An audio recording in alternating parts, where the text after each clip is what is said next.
పొందాల్సిన స్ఫూర్తి, ఆ పోరాట స్ఫూర్తితో మన జీవితంలో ఎప్పుడైనా ఒడిదుడుకులు వచ్చినా, మనం దేంట్లో అయినా ఓడిపోతున్నామని అనుకున్నా, ఆ మహనీయుడిని తలుచుకొని తిరిగి మనం చేరుకోవాల్సిన లక్ష్యాన్ని చేర్చుకోవడానికి ఆయన పేరుని స్ఫూర్తిగా వాడుకోవాలని నేను కోరుతూ ఉన్నాను.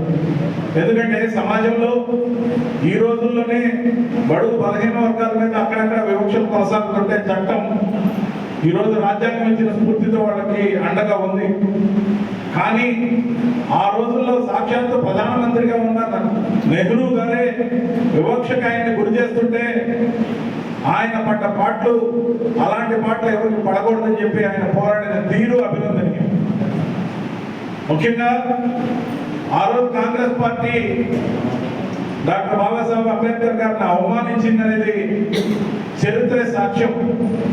ఈరోజు నరేంద్ర మోడీ గారి నాయకత్వంలో పనిచేస్తున్న భారతీయ జనతా పార్టీ ప్రభుత్వం, గతంలో భారతీయ జనతా పార్టీ అండగా ఉన్న ప్రభుత్వాలు, స్వర్గీయ వాజ్పేయి గారి నేతృత్వంలో పనిచేసిన ప్రభుత్వం అన్ని కూడా డాక్టర్ బాబాసాహెబ్ అంబేద్కర్ గారికి పూర్తిగా ఘనమైన నివాళులు అర్పించే విధంగా రాజ్యాంగ స్ఫూర్తిని ఏదైతే నరంలో నింపుకొని పార్టీ అజెండాగా చేపట్టి భారతీయ జనతా పార్టీ తమ భేదాలు లేకుండా అటు బీసీలు, ఎస్సీలు, ఎస్టీలనే కాకుండా సమాజంలో ఓబీసీలు కానీ అన్ని వర్గాలకు సంబంధించి కానీ అణగారిన వర్గాలతో పాటు అగ్రవర్ణాల పేదలకు కానీ, మరి ఆ పేదలకు కూడా 10% రిజర్వేషన్ ఈడబ్ల్యూఎస్ ద్వారా ఎకనామికల్ వీకర్ సెక్షన్ అనేది ఒకటి ఉందని, అన్ని కులాల్లో అగ్ర కులాల్లో కూడా పేదవాళ్ళు ఉన్నారని, వాటి కోసం 10% రిజర్వేషన్ తీసుకురావడానికి రాజ్యాంగ సవరణ ఏదైతే చేయాలనుకుని సంకల్పించుకుందో దానికోసం అంకిత భావంతో పనిచేసింది.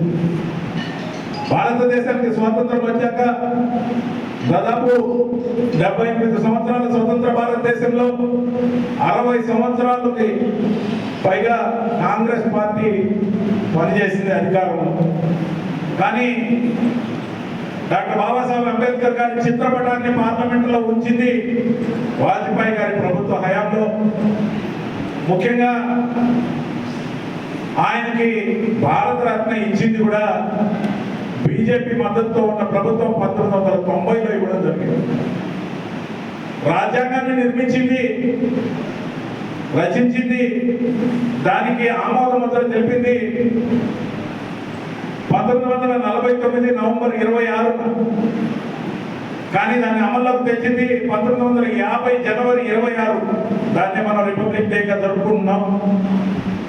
మరి రిపబ్లిక్ డే జరుపుకుంటున్నాము, కానీ రాజ్యాంగ దినోత్సవం అనేది ఒకటి జరుపుకోవాలని నరేంద్ర మోడీ గారు సంకల్పం తీసుకుని నవంబర్ 26ని ఇండియన్ కాన్స్టిట్యూషన్ డేగా డిక్లేర్ చేసి, ఆ కాన్స్టిట్యూషన్ ఇచ్చిన గౌరవంగా, ఇండియన్ కాన్స్టిట్యూషన్ డేగా బాబాసాహెబ్ అంబేద్కర్ గారికి ఇచ్చిన గౌరవంగా మనం అందరం గుర్తుపెట్టుకోవాలని కోరుకుంటున్నాం.